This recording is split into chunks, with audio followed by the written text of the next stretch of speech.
Hi, I'm Emily, and welcome to my Fed Talk. I grew up in an Asian household, and one of my favorite things to do with my family was to go to the Asian supermarket.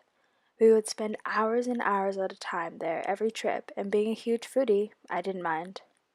My favorite aisle in the store was the ramen aisle. There were so many different types of instant ramen, and I always wanted them all, but my mother would restrain me. "It has MSG in it," she said. "That's bad for you, so you can't eat it often." She said it with an iron fist that I never questioned it. Now that I'm older, I started to question her logic. What is MSG? Why is it bad for you? Why does it have such a bad reputation? What are the health implications? I had so many questions. So first, what is MSG? MSG stands for monosodium glutamate, and it's a common food additive that's used to enhance flavor.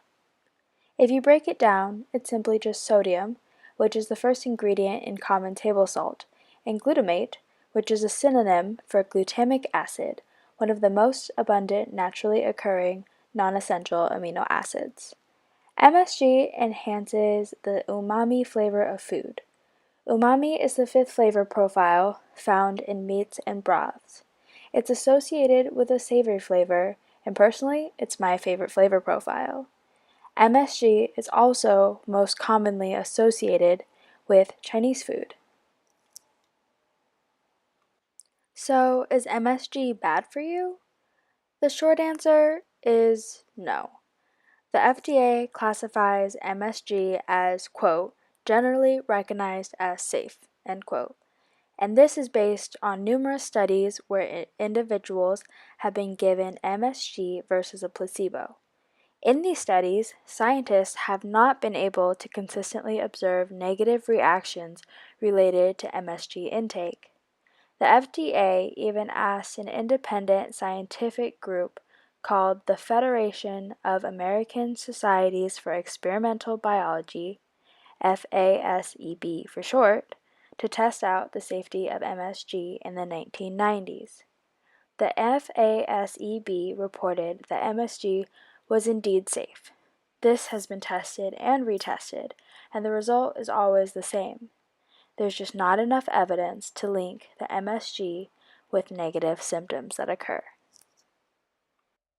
So why does MSG have such a bad rep? Many people associate minor symptoms such as headaches and nausea with the intake of MSG, to the point where it's colloquially called Chinese restaurant syndrome, since many Chinese establishments are known to cook with MSG. If MSG is really safe, why do these symptoms get associated with this flavor enhancer? And why are so many people constantly warning of the dangers of MSG? Like my mother, for example. It turns out it all boils down to people who are sensitive to MSG.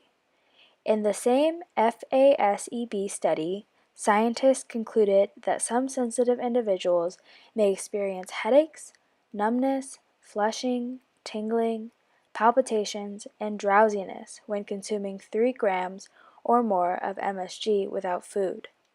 That being said, 3 grams is an extremely high amount of MSG consumption, so that amount of MSG intake in one day is highly unlikely. Additionally, Chinese food uses many different spices and flavorings, so it's possible that these symptoms are a product of something other than MSG, but the MSG is just being blamed. So, despite having a bad reputation, science has shown MSG to be safe. However, this doesn't mean it's free of all negative associations. Studies have shown associations between MSG and obesity, but the exact correlation between these two entities is still being debated. There is some evidence to suggest that MSG makes you feel full, thus aiding in weight loss. In a 2014 study by Mazik and Yeomans, participants who consumed soups with MSG ate fewer calories at subsequent meals. However, other studies indicate that MSG actually has the opposite effect and increases caloric intake, such as the 2009 study by Lesko Marsh. The increase in calorie intake led to weight gain as well as the possibility of becoming obese. Additionally, MSG has an interesting association with obesity. In animal studies, injecting high doses of MSG into rat and mice caused them to become obese. In fact, multiple rat studies have shown that MSG causes obesity, but the connection to human obesity is less clear.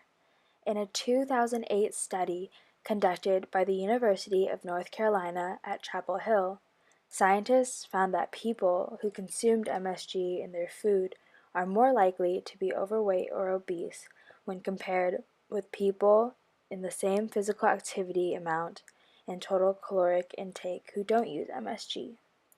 This study examined more than 750 Chinese men and women and divided them into 3 groups based on the amount of MSG they used. The group who consumed the most MSG were 3 times more likely to be overweight or obese than non-MSG consumers.